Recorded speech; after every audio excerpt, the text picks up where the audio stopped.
We started in 2006, right? So it's been 20 years. We got off to a great start. A number of things that we were able to accomplish early on positioned us probably better than might be expected for the GFC, right? We raised significant long-term capital. Yep. We put our team in place. We got a lot done in 18 months before the GFC hit, Yes, which was it's helpful to that dynamic. But it did come relatively early, 18 months into our tenure.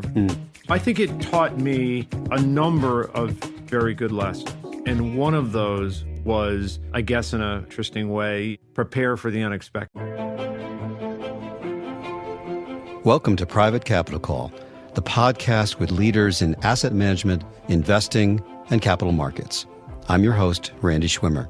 This month, we're joined by Ken Kencel, President and CEO of Churchill Asset Management, a $63 billion private capital manager providing customized financing solutions to U.S. middle-market private equity firms and their portfolio companies across the capital structure.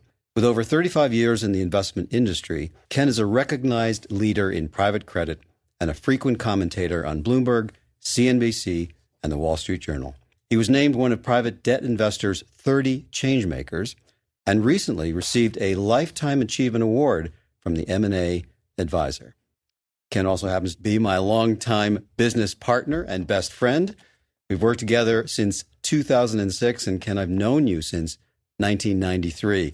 Welcome finally to Private Capital Call. This is my first opportunity to do this with you. I know you've been doing this for a long time, and I've watched you with great admiration as you have built your audience and your career doing this, among other things. So it's great to get the opportunity to do it with you. And it's fitting because this is our 20th anniversary. So yeah, we're celebrating that. And I thought I would actually start by taking you back 20 years. Sure. And you were there. I was there with you. Yeah. And you may not remember this, but in the summer, so we started the business in 2006, okay? And interesting time, right? Right before the global financial crisis. And you may not remember this, but in the summer, I think it was June, July of 2007, you called me into your office and you talked about these two hedge funds that Bear Stearns had that were kind of teetering, okay? I did. I actually remember that. Yeah. And you weren't sure. I remember vividly you said, I'm not really sure if this is good news. We're going to really have to pay attention to what was going on. And I think, and that's classic Ken focus on something because you're so strategic. When you think about starting the business in 06 and then literally barely a year later, the thing starts to kind of unravel. What was that moment like? And how did surviving the global financial crisis shape your view on risk? Wow. There's a lot there. Well, first of all, I would say that we started in 2006, right? So it's been 20 years. And we got off to a great start. And a number of things that we were able to accomplish early on positioned us probably better than might be expected for the GFC, right? We raised significant long-term capital. Yep. We put our team in place. We got a lot done in 18 months before the GFC hit, Yes, which was it's helpful true to that dynamic. But it did come relatively early, 18 months into our tenure. And I think it taught me a number of very good lessons. And one of those was, I guess in an interesting way, prepare for the unexpected. Yeah. Right? I mean, who would have thought that the best laid plans, the most audacious and frankly, as it turns out in hindsight, as you know, you and I have lived this, very, very correct assessment of the way private credit was going to unfold would ultimately test us very early. And, you know, I think it reinforced a recognition that it was incredibly important to focus on the fundamentals. And we have been very much focused on the fundamentals from day one. Yeah. And if you look at our credit underwriting, our discipline, our approach to how we invest, it really hasn't changed all that. Yeah. You know, I mean, you would think 20 years, you know, everything's going to evolve, but the fundamentals of what we do, the conservative, rigorous credit analysis, the documentation, the ability and willingness to walk away early if the deal isn't going to be a good fit for us, I think we're all put in place in and around the GFC. We had to. Yeah. Otherwise, we wouldn't have survived.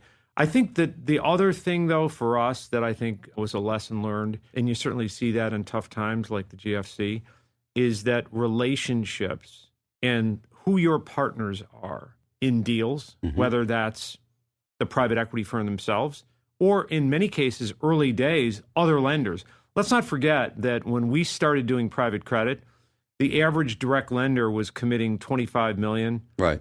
40 million, 50 million to a deal. 50 was a big ticket. 50 was a big ticket, right? So we were by definition doing deals with other lenders. So we cared a lot about who the other lenders were. I tell the story all the time. We joke about, you walk in and you look around and it looks like the bar from Star Wars. You probably aren't in the right place, right? Right. So I would say it was clear to me that who you partnered with was as important as the fundamental investment itself. And in our case, we underwrote not just the company, but the sponsor. Right. In other words, how do these guys operate in a tough time? Do they walk away? Do they throw the keys on the table? Or do they lean in? And as you often say, they lean in. Yeah. And do they act as true partners? So I think in that regard, we learned a lot of good lessons in and around the fundamentals and also on the whole dynamics of partnership and the importance of partnership. So let's actually go back to the founding thesis. We both grew up in a banking environment. Yeah. We were at banks. You and I were at the original Chase Manhattan Bank. We had experience in foreign banks.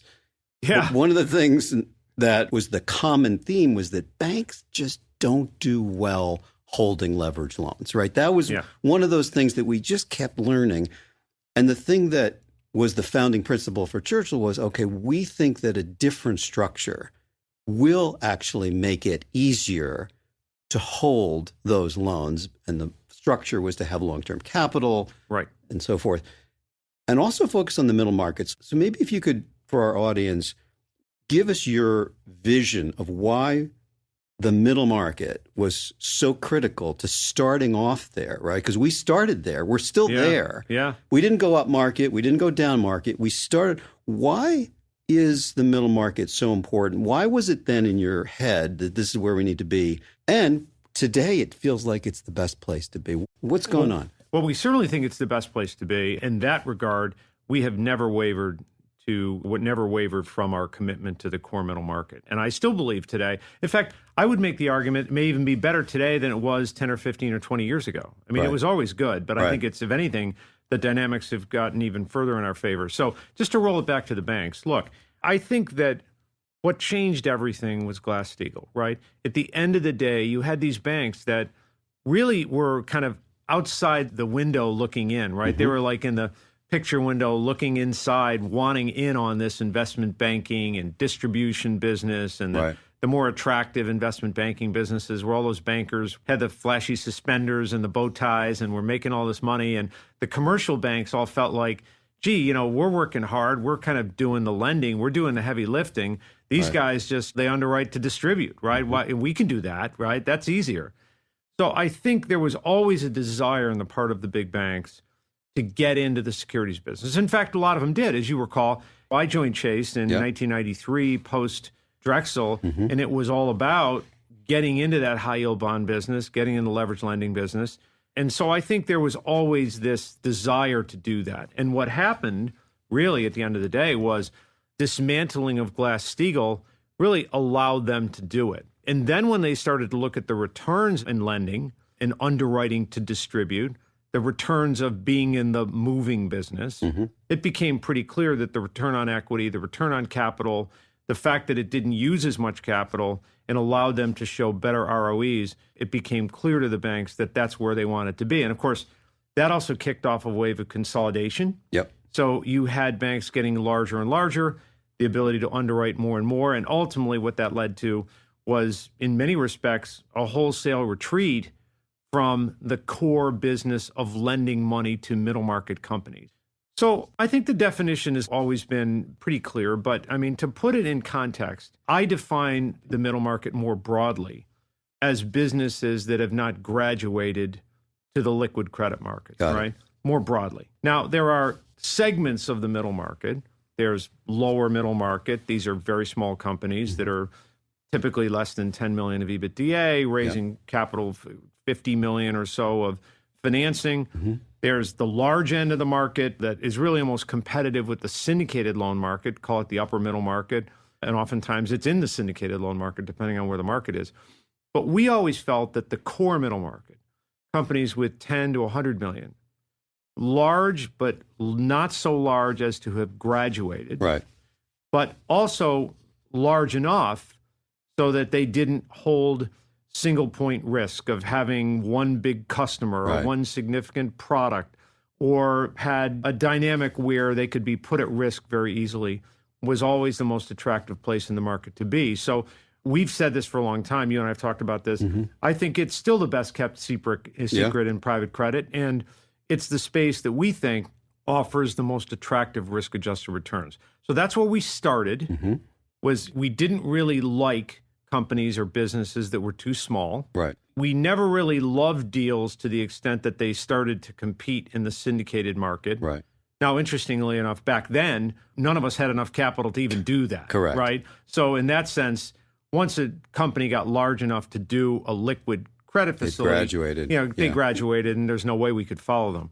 So it was really more of a minimum standard, right? We want to see businesses with 15, 20 million of EBITDA raising credit facilities of 75, 100 million or more. And that's where we focused. Right. And I still believe today that even though certain direct lenders have kind of moved into that very large upper middle market or syndicated market, the dynamics in the core middle market make it very attractive. I like to say that one of our folks coined the term, so I'll use hers, but it's really the intersection of resilience and return. Okay, I like Meaning that. companies are large enough to have resiliency, but not so large as to have it impact returns or covenants or structure or leverage. Because I've heard the arguments before, well, we're just going to finance bigger companies. Well, if the company's larger, that's great, and hopefully they're a market leader, but it's not so great if there are no covenants. It's not so great if leverage is 7 times and you're wondering if you're going to make your first interest payment out of the gate. And it's not so great if the pricing looks more like a syndicated loan and you're not really getting a premium, a liquidity premium for making that loan. So there's a sweet spot. We like to sit in the pocket, if you will, in that sweet spot. And that's where we've always played. We've always been there from the beginning. It started in 2006, and it's never really changed. And it's turned out that not only the returns and the resilience are there, but the thesis that we had was based on history that the defaults and losses in middle market companies were actually better than the large cap companies. It was one of those revelations to me as we were doing the research, because as you know, in the capital markets front, that was where I started, and I uncovered through the rating agency's discovery, and we published our first findings in the lead left, which is the middle market had better defaults and losses, and nobody believed us until they started going into the numbers, and they were like, well, why is that the case? Early you would days. think the larger companies would be with more Bigger's mass, better, right? bigger's better, more better. scale. But then when you started to dig into the relationships that those companies had with other lenders, it was not as much of a partnership, was it? Well, look, I think the other dynamic which influences this is that those companies go to the syndicated loan market. That market is a bid-ask market, right? At the end of the day, it's, okay, if you can get 7 times leverage, you do 7 times leverage. If you can get a deal with no covenants, great, no covenants. If you can get a deal where you can pay a big dividend, take all your money out, take it all out, right? So I would say a big influence on the performance is that once that company graduates, it becomes a far more competitive dynamic, and one where a lot of the fundamentals that we've learned in direct lending start to fall away, right? Because you have to compete with the syndicated loan market. I think one of the fallacies, and I've heard this argument more than once, as have you, is that, well, we finance bigger companies and therefore they're lower risk and it's better. And it ignores the reality that it's true if you were only competing with other direct lenders that could write billion-dollar checks, right? Because there aren't that many of us that can do that, right? So there is a winnowing of the competition among the direct lenders. The problem is that once you've graduated, it's not just the direct lenders you're competing with. You're competing with every investment bank, Goldman Sachs and JP Morgan, and they all weigh in with what they think they can sell. And if the markets are buoyant and willing to do it, next thing you know, you're dealing with a lot of leverage. The lowest common denominator. The lowest common denominator. And by the way, the fact that that market tends to be more transactional lends itself to that. Whereas in the middle market, as you know, relationships matter. And the partnership that we form with the private equity firm is incredibly important. So it really matters. Let's talk about that. So 20 years ago, we both came to Churchill, you particularly with private equity relationships, mine more on the capital markets front. What has changed in 20 years in the nature of the lender and the sponsor? Because all the deals that we do are all private equity banked. What changed, particularly coming out of the GFC, that you saw that cemented that relationship that we have with those sponsors? Yeah. Well, first of all, obviously the amount of capital that we all have raised enables us to both stay diversified, but also write much bigger checks. So, as I was alluding to earlier, and you remember the days, none of us could really write a big check, right? So scale and the importance of scale has changed the market dramatically. I remember early days when a private equity firm would get a deal and it was, okay, well, we've got to get these 5 guys together and get them on the same page in order to get it done, right? Today, it's 3 phone calls. It's 2 phone calls, maybe 1 phone call. And we all better be able to deliver the full financing. Otherwise, you are not in the mix, right? So I would say the importance of scale has become a differentiator in and of itself. Certainly in the core middle market, if you want to be relevant and you want to see the best deal flow, you have to deliver the full financing. So delivery, consistency, and scalability have changed dramatically. And that's actually, in some respects, help from a competitive standpoint, right? In the sense that, I know this is kind of odd to say, but, and I've said this before to investors, but it's actually gotten a little bit less crowded in the core middle market. I mean, if you went back to 13, 14, 15, 16, there was this clubbing that went on, right? So you could kind of hang in there with your, you could hang in there with your 40 or 50 million and find a few deals. I would say that's very hard to do today. So what's happened is you got a lot of new entrants, a lot of lenders and competitors in the lower end of the market because it's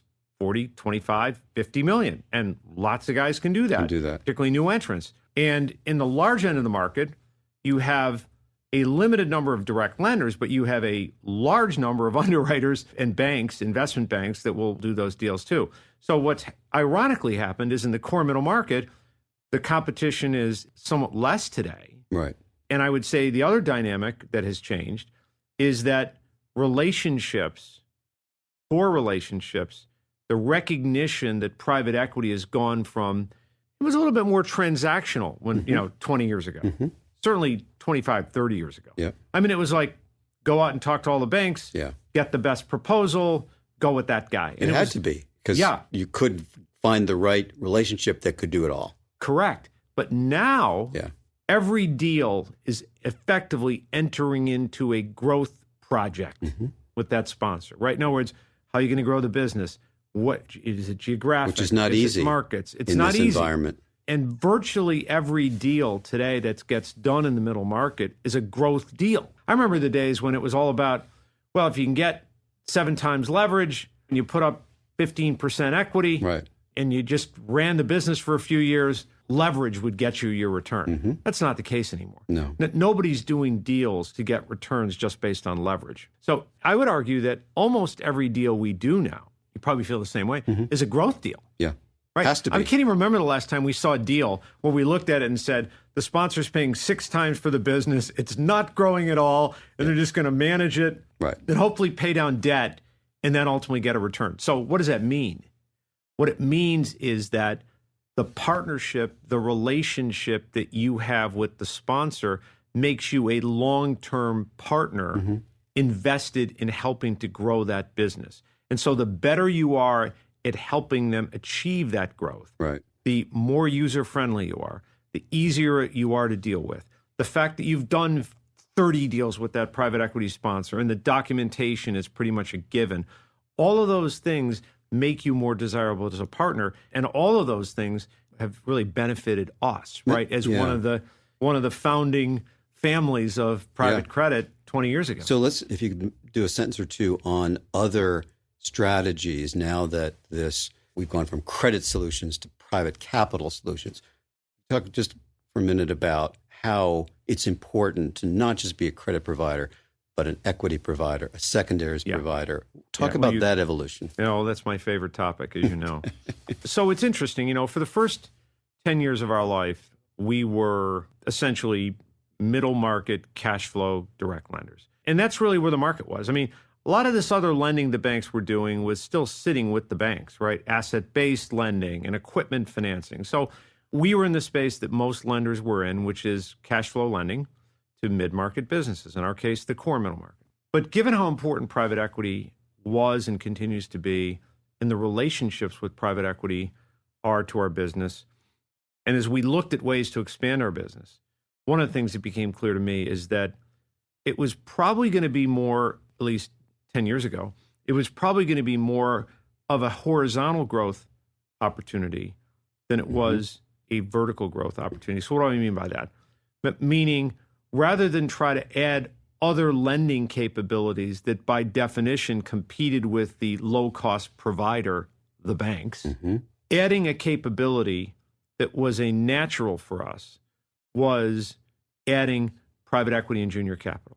And so we always saw that. We saw that at TIA when we did the deal. And it worked so well for the first 5 years. Right. Our good friend Jose Minaya, who I'm having dinner with tonight, our good friend Jose Minaya came to me and said, hey, you guys are working so incredibly well with these private equity and junior capital team. What if we put it together? Right. And the first thing I said to him was, I think that makes sense, but we need to keep the team as its own integral team. Keep the private equity team doing what they do, right? It wasn't a matter of just having everybody do everything. No. We wanted to keep those relationships. Keep them specialized. Keep them specialized. Keep them focused on being able to deliver an array of junior capital and private equity solutions, obviously oversee the LP relationships. Of which there were how many? Well, today there are 350 Yeah. relationships. There are 250 advisory board seats. And while we were working with them prior to the integration in 2020, when that business moved over to our business and we actually had the benefit of firsthand transparency and experience with that team and having it all be part of literally the same firm, it was, as you know, transformative. Yeah. And it changed everything. Because now not only were we the middle market lender that everybody had worked with and knew and trusted, but we were also an LP in their fund. We were a junior capital provider. We were an ability to do mezzanine debt and financing. And then subsequently, we became an active player in the secondaries market.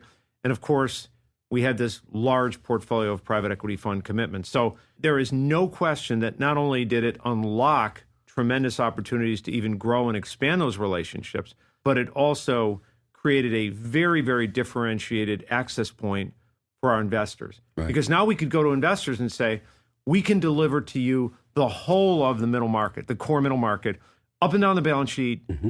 And that made us incredibly valuable to our private equity relationships. Suddenly it was like, wait a minute, not only are these guys an LP, Right. and not only have we worked with them for the last decade, but they can do anything we need. It is a one-stop shop. It truly is a one-stop shop. Now, there may be a couple stops in Charlotte and New York and Chicago, Right. but at the end of the day, we're able to give them whatever they need, whatever tool they need from a capital standpoint to help them get it done. Whether it's, it's a big equity check, we could use a co-investor.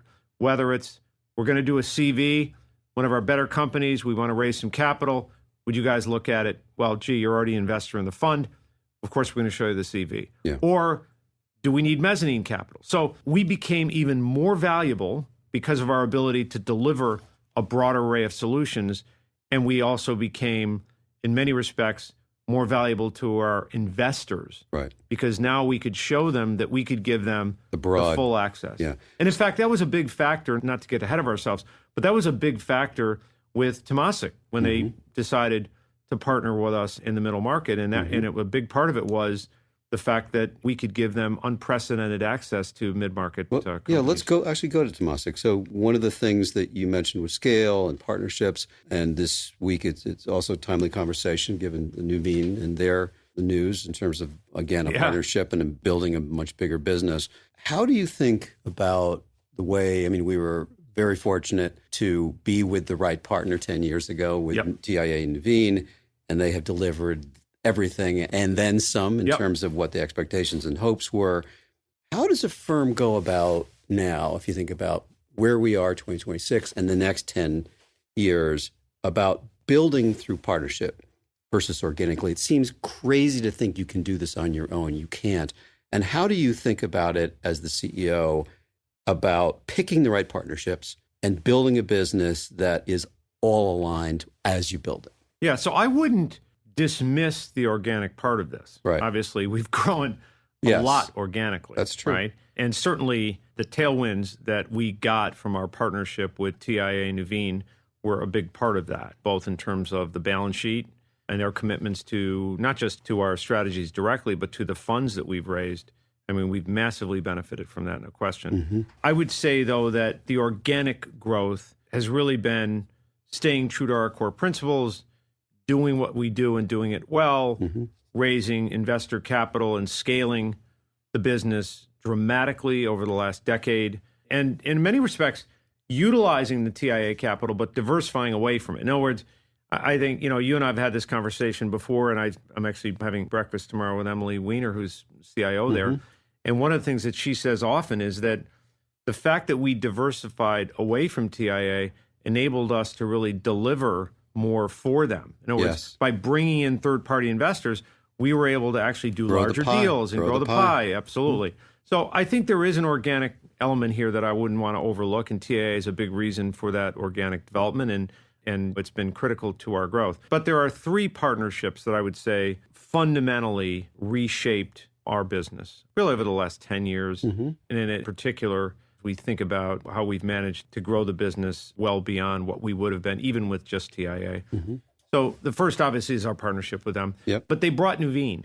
And I would say that what Nuveen has brought is a global distribution footprint that has enabled us to reach investors in geographies that would be much more harder to reach. The continuity, the fact that they are and have been a significant presence in Japan, in Korea, in Australia, in continental Europe, particularly in Scandinavia and in the UK, where we have big investor concentrations. I think that the TIA piece was capital, which was great, but the Nuveen piece was, okay, how do you raise that third-party capital? Right. And I think when you look at how we've grown, and this, 70% of our investor base is non-U.S. Yeah, crazy. People are surprised by that, right? Because they think, TIAA, it's all U.S. And the reality is most of our third-party money, certainly a large portion of it, is non-U.S. And I think it would have been very hard to access that capital without Nuveen, right? Without a number of key relationships that were instrumental in getting us to that next level. I mentioned the UK, Scandinavia, Denmark in particular, the Middle East, Australia, Australian super, obviously a large client of ours, Korea, Japan. Japan's been a big market for us. There were Nuveen folks in those markets that really helped bring us to the market.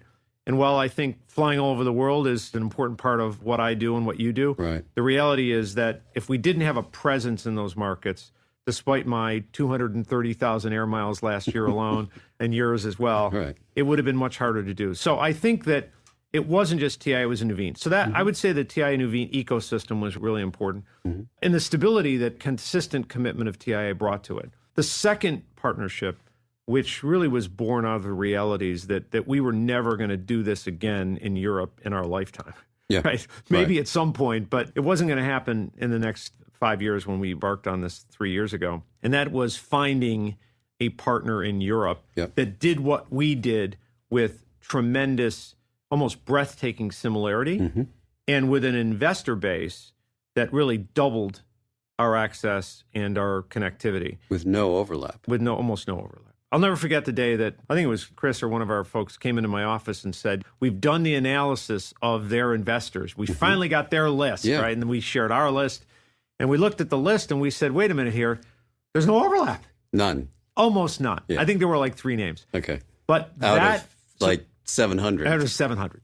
So it doubled our investor base and it gave us a real sales force now. So prior to that, we had really worked with the generalists at Nuveen, But with the Arcmont deal, we got a specialist sales force that could really go out and market our products. And then, of course, the most recent partnership is Hunter Point and Temasek. Now, Hunter Point isn't as recent as it seems, right? Because we made a strategic investment. We, TIA, made a strategic investment in Hunter Point. I'm going to say it's been 4 or 5 years ago now. Right.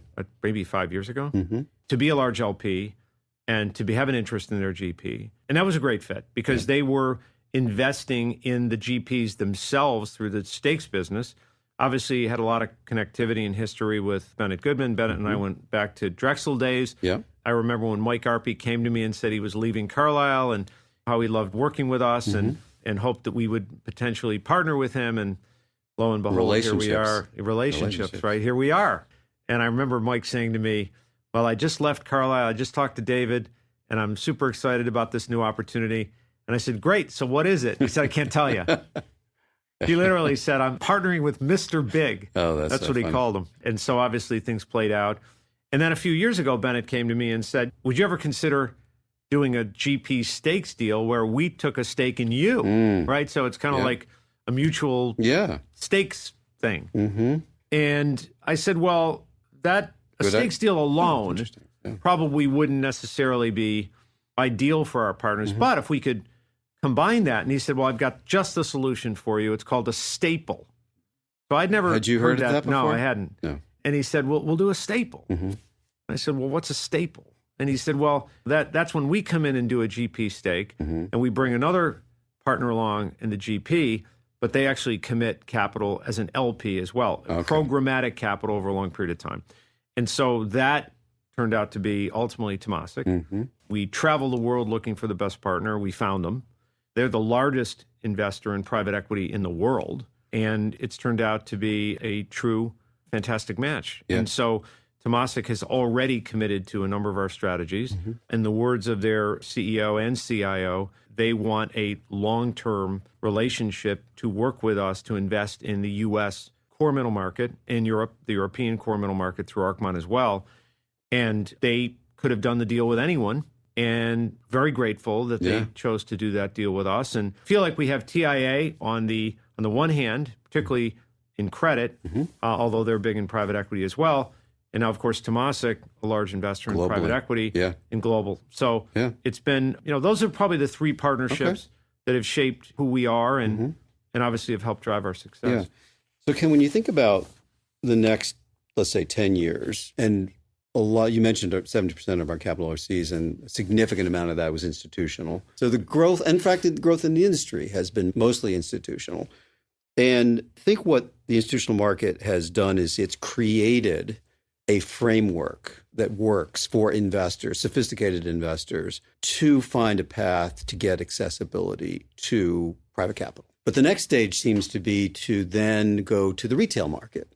And a lot of our collaborators out there have raised a lot of money in the retail market. And it does feel like there is a lot of capital to be accessed in that retail market. Sure does. But it's not quite the same, is it? In terms of how that retail market behaves, what their expectations are, how you know access. that better than anyone. Yes, I do. Yes. I'm discovering it. Yes, you're discovering I'm it. discovering it. And so I guess my question to you is, how do you see that next wave of capital playing out?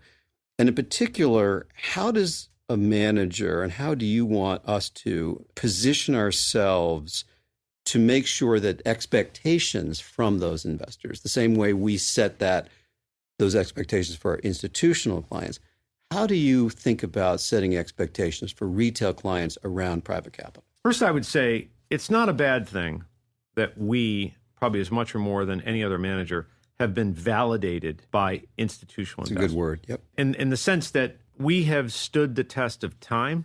We've stood the test of challenging market conditions. You alluded to the GFC. That was only the beginning, right? And we've done it through COVID. We've done it where, frankly, our fundraising accelerated institutionally. And we've done it through a whole array of other cockroaches and tariffs, sarsaparillas, and everything else. Yes. But we've been validated institutionally. So I think that's a good thing. Obviously, very proud of that. Our numbers are great. We have invested at this point, I think over 1,000 deals now in our history. And I mean, the numbers are hard to believe, I guess. Yes. Given we started in headed towards 2,000 in a copy room. Yep. I mean, that's a whole remember other those story. days? Yeah, copy We had to room. move the copier out in order to fit us in it. Still amazing. I come in the morning. I'm like, yep, they moved the copier out. We can now fit in the room. Oh, my gosh. So we've been through the institutional validation process, and that's been an important thing. So what does that mean now, though? I've said this before, so this is not new news, but the last decade, I think, was really the institutionalization of our business, our market. And I think the next 10 years are going to be about the democratization of our market. I mean, if you look at the size and magnitude of private wealth and the opportunity that it represents, it's one of, in my view, the two biggest drivers of the business going forward. The other being insurance, which we'll talk about. But on the private wealth side, just some numbers, right? If you look at private wealth investors today, they represent less than 20% of the AUM, but approximately 50% of the global assets. There's a lot of room to run here. Yep. And that the market, according to various sources, I think Morgan Stanley quotes this, it's a $70 trillion market that is underallocated to alternatives. Yeah. Underallocated to private credit, underallocated to private equity, underallocated to different types of private credit. And all the while, the banks, lo and behold, having largely exited the cash flow lending business, largely on the heels of First Republic and Silicon Valley Bank, are now relooking at how much illiquid credit, how much private credit, how much illiquid loans they want to keep on their balance sheet more broadly, given that people can punch their way out of on their phone out of their deposits overnight, which we saw in First Republic and a number of other banks. So you're starting to see banks back away from things like asset-based lending and equipment financing. And so this private credit dynamic is still in relatively early stages. Do I think that we bring something differentiated to the table? I do. And what it is true institutionally validated private credit. And, there are a lot of folks out there now raising capital in the space. And I certainly respect them for the amount of capital that they've raised. And they were first movers, early movers, and have raised a lot of money. But it's also transformed those firms and made them, just the pressure of deployment has made them focus on large, almost quasi broadly syndicated liquid loans. Yeah. And that's where they're playing, right? So that's fine. And they want to go there. That's great. The reality is, when you start to look at the fundamentals of those deals, they look like syndicated loans. And by the way, if you're an individual investor, you can get those assets a lot cheaper investing in a prime rate loan fund than investing in a BDC or a vehicle that is basically a private credit wrapper, but with liquid loans dropped in it. So for us, I think what we offer is true private credit, true differentiated sourcing, true access to the core middle market, credit that is really directly underwritten with covenants and structure, and a true differentiation in pricing of 150 to 250 basis points. You're getting better pricing. You're getting real covenants. You're not living in cov-lite land, and you're getting more reasonable leverage that we have to live with because we're underwriting to hold. I said, look, that world is, said to you before, that world's in the moving business. I mean, we're in the storage business. So if we're going to store those loans, they have to hold up. And so I think we can offer something different in the private wealth world. And now it's all about education and marketing. If anything, our competitors have gotten the education and the marketing. They got to that early, and they've been really good at that. Now, for us, we've always had the goods, if you will, meaning in terms of the quality and the performance and the underlying investments, institutionally validated, as I've said earlier. Now I think it's more about messaging and education. And so, as you know, we're adding folks that can help tell the story. We're adding folks on the marketing side that can help us articulate the differences between what we do and maybe what kind of credit that's being done by our peers. We're doing that on the private equity side as well. So I think it's a huge opportunity, and I think it'll fuel the growth of our firm over the next decade. And I do think that trying to escape the notion of private capital, particularly middle market, being illiquid, does the investor a disservice. Yes. Because if you're trying to sell the concept of private credit as a liquid option, that's a public credit option. And you're giving up all of the benefits of true private credit because it doesn't trade, because you can't sell it instantly in a market panic. Right. It stays, the values stay resilient through those, and therefore you don't want to leave that comfortable island. You want to stay there and understand why it's a good place, in many cases, a shelter from the storm. Yeah, absolutely. If we're delivering on our promise and we're doing it consistently with high quality, there is a certain amount of illiquidity investors should be comfortable with because, frankly, as I've said, they shouldn't really want to sell our asset. They should say, well, why would I sell that? It's yielding 8-9%. An investor can live with some illiquidity, and we just need to explain to them why and how that plays into their long-term benefit. I guess the next question I have for you is over the next 20. What is it going to take to be a winner? Is it going to be different things? Is it the same things? It was easy to look like a winner when interest rates were zero. Yeah. That's not the case now, and it probably won't be the case. Right. Let me back up for a minute on the second point that I was answering, because it'll play into what it's going to take in the future, and that's insurance. Okay. Now, we have a partnership with TIA, and that's all very powerful, and they're an insurance company. And we have other insurance partnerships. But I think that for us, even given the number of insurance relationships we have, I think there's a lot more we can do in insurance. I think insurance, you saw the numbers. I mean, virtually every insurance company in the United States is talking about increasing their allocation to private credit. You've got to understand their requirements from a capital standpoint, which we do, living with TIA, whether you're talking about rated notes or CFOs or CLOs or other types of vehicles that play into their capital requirements and their capital allocations. But they're a huge source of opportunity. They obviously, you've seen most alternative private equity and private credit managers lean into insurance partnerships, getting those insurance companies either as businesses that they own or forming investments or structuring investments into those firms. We've done the same thing. I think we're still in the early days of those partnerships. And so I think private wealth and insurance are going to be the two biggest drivers of growth in our business. So with that in mind, and you asked me the question about what does that mean Winners for the next 20 years?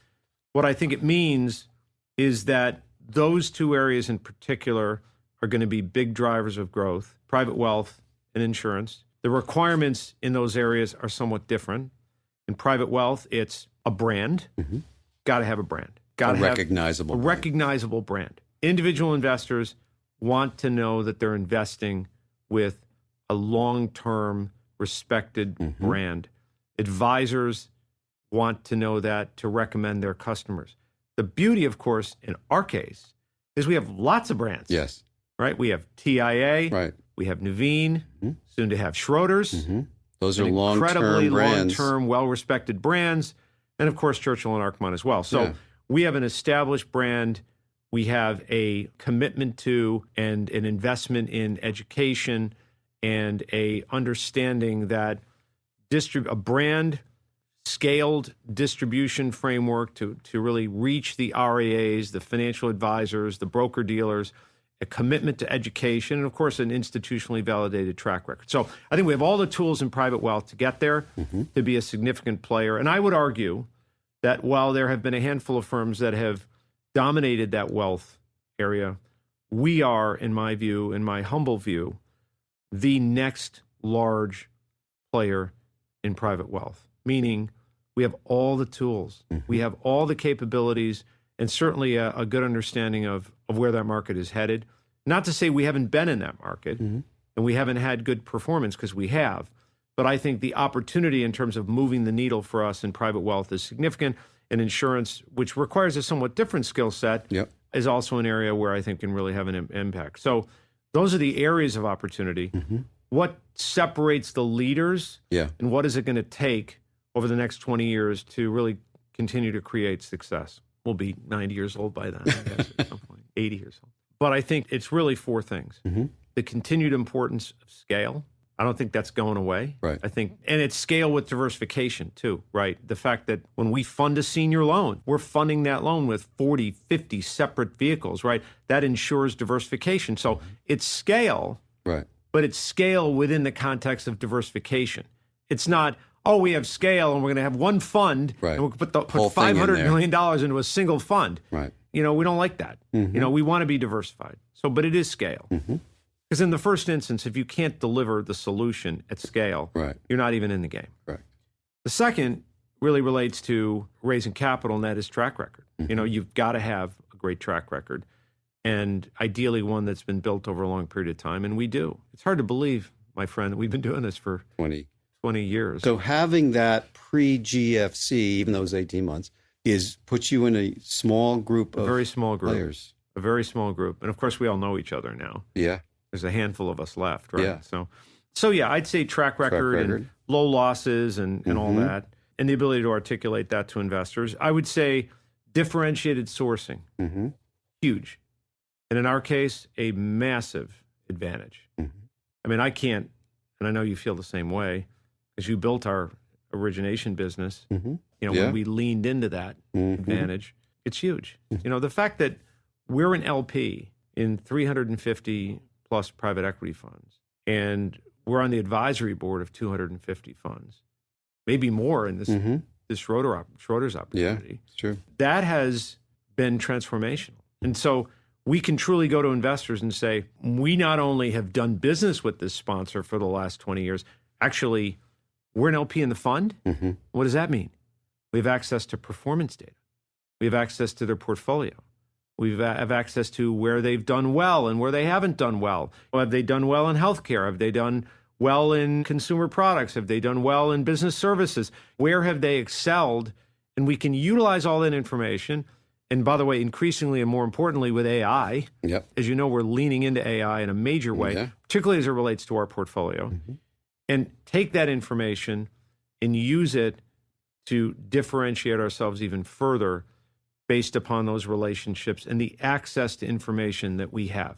I like to ask the question, I make this point when you and I are sitting in investor meetings, and it's not insignificant.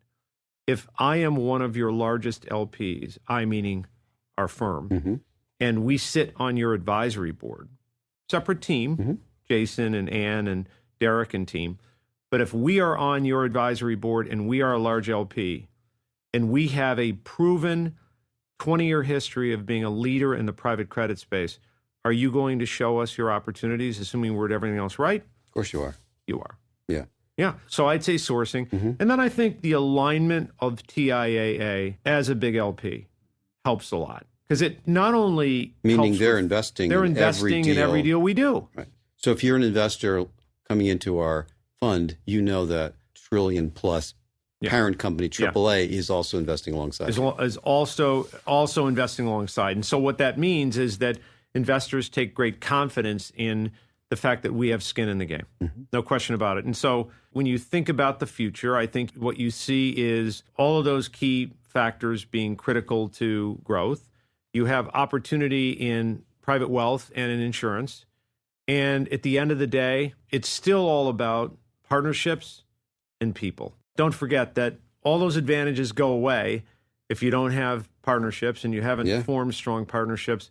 And they certainly go away if you don't have the best people doing what they do, whether it's investment people, whether it's operations, finance, marketing and communications. Don't want to leave Jess and Sherry out of the mix here, or Megan.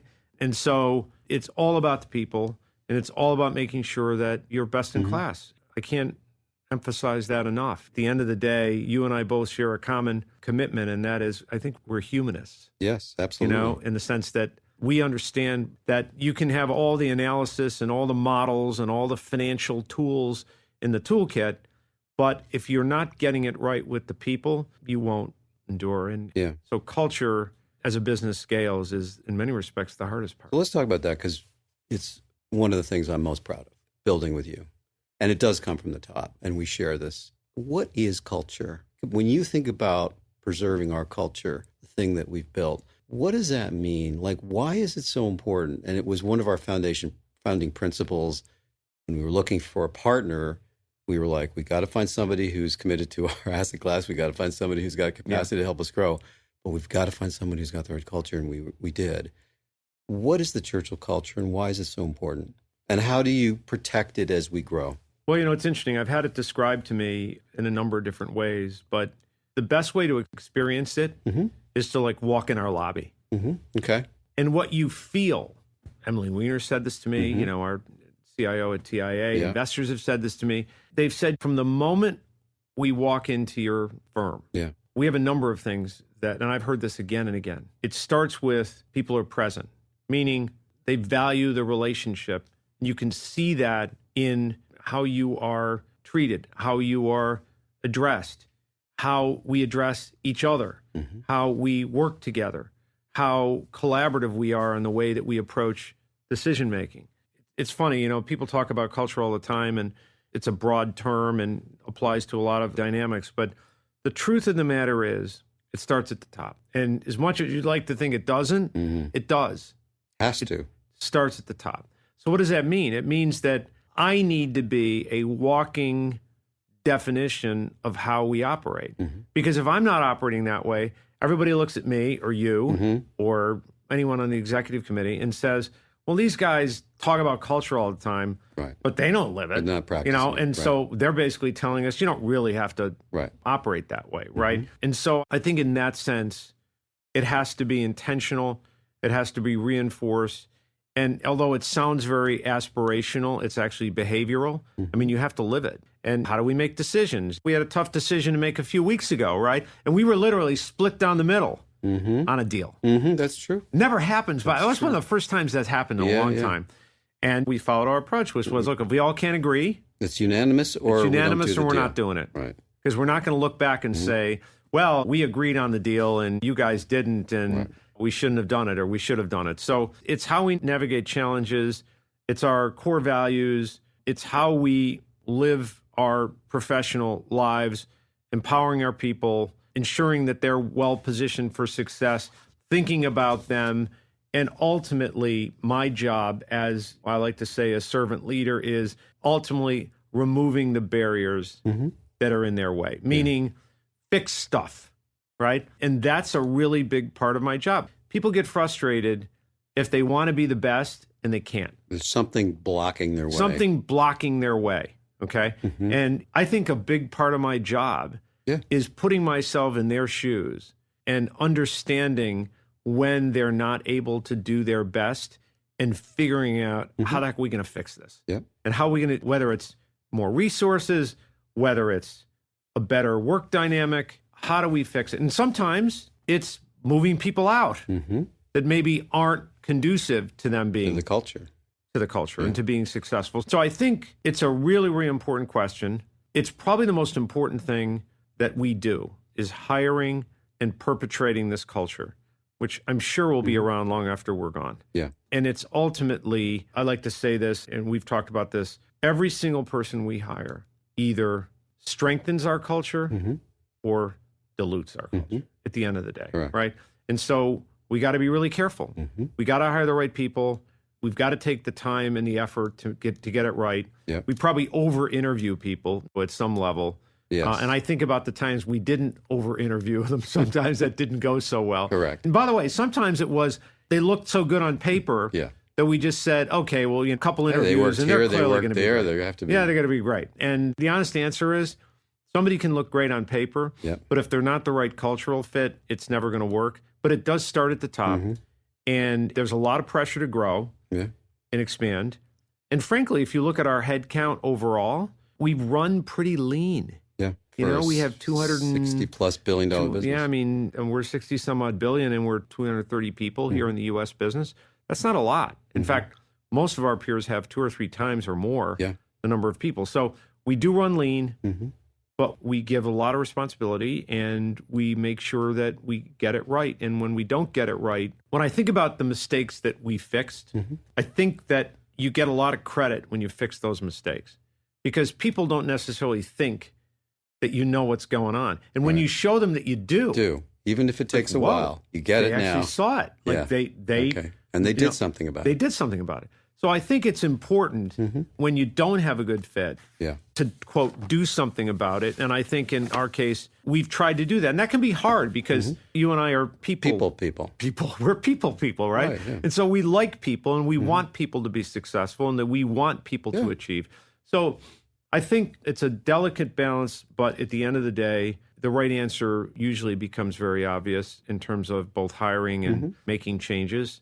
And I think we've done a very good job. It's exemplified by the success we've had from a people standpoint. Correct. I mean, we've had almost no turnover. I think our turnover is like 2% or whatever. We consistently earn more and more and more rewards every year. Right. Last year we best had firm to work in. Best place to work. Yeah. You know, at the end of the day, it's been an incredibly important part of who we are, and it's the reason why I think we've created a lot of value. So as we wrap this amazing conversation up, and by the way, it's been worth the wait, 20 years. It has literally been 20 years since we've done. You know, I was wondering when you were going to actually have me on your show. Yeah. I know that you have a long line. There's a waiting list. There's a waiting list. I think you may have jumped. I jumped the list. Yeah. No. I think I've waited. You've waited. That's I waited true. 20 years You've for this. waited plenty for that. But you and I have never sat down to do No, this, and it's really it's fun. perfect timing. So for my last question, let's actually go back to 2006 where we opened this conversation. And look, you are not one really to say, oh, I wish I had done this or wish I had done that. You move forward. But if you were to give yourself one piece of advice back then, what would that be? Well, I'll tell you one thing we both learned very quickly, and that is to expect the unexpected. Correct. I mean, who would have thought that 18 months in, with this audacious plan that we had to build this private credit platform, and by the way, there were other guys who raised a lot of money too that aren't around anymore. Right. I can think of a few. They didn't make it through. Didn't make it through. How do we do that? And I think we have been extraordinarily resilient. And I think that's the lesson, is that we not only expected the unexpected, but we were resilient in understanding how we had to change to be successful.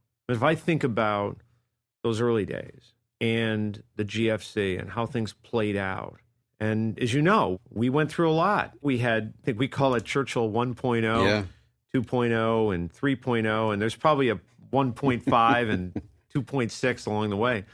But I think that resiliency is really important. And I say this to my kids, and I said this to my daughter the other day. You have to be willing to fail or experience some element of failure and to be resilient against that failure. Meaning, I mean, I think some of the things that we went through, they were never outright failures because we kept going. Right. But we've been through, I don't know if it's 9 lives, but we've been through a few. There was raising this great amount of capital, having what looked like the best partners in the world, and suddenly Bear Stearns doesn't exist anymore. Yeah. And then you go out and you raise another round of capital, and you get what you think is the best partner in the world, and they got such a good deal when they came in that it was kind of like, well, we don't really need to do anything. Everything else is worse. Everything else is worse. So we're just going to sit here. So, you know, we had to go through a lot. And I think the resiliency was a really, really important component. The other thing I would say is that trusting your instincts on people, on culture, and we've never wavered from those founding principles. We built a preeminent private capital platform from the ground up. And our goal was always to be the partner of choice for our investors, for our private equity clients, and of course, equally as important for each other. And I think we did that. And there's a lot to be proud of. In many respects, given everything we've been through and the ups and the downs and the in-betweens, and I said this in my 20-year letter to investors, it's true. I mean, the history of Churchill really is the history of private credit, right? Oh, it's the fits, the starts, the ups, the downs, the GFC, Not a straight COVID, line. you know. I mean, who would have thought when COVID hit and we thought we were going out for a week? Right. We were out for, what, 2 years? I didn't even water my plant. 2.5 years. We left the office thinking, we'll be back next week. We'll be back next week. And who would have thought that during that time, we would raise the most capital we've raised in our history, and that COVID, of all times, when we couldn't travel, would turn out to be the most definitive period of our last 10 years. It was an accelerator. It was an accelerator. It was totally an accelerator. And believe me, you, and we both understand this one, it wasn't our first thought when the markets tanked in March of 2020 and we were all trying to figure out what this meant. But again, resiliency was the key thing, right? We were like, okay, everybody else has to deal with being out of the office. Let's see if we can use this time to lean in. And not only did we survive COVID, but we came out of it stronger and better for it. So here we are today, 20 years later, $63 billion, 5 strategies, an incredibly deep and successful track record, 4,500 investors. Last year we did $16 billion in total nearly investment, nearly 400 deals. Top 3 most active direct lender. Sherry's got all the rankings in a book. We can, depending on who counts them, we're in top 3 in all of them. We raised last year $13 billion of new capital. It's quite a journey we've been on, and obviously we capped it all off with our latest fund. There's a lot to be proud of. It's been quite a journey. It has been. Ken Kencel, President and CEO of Churchill Asset Management, thank you so much for finally joining us on Private Capital. Thank you. It's been great.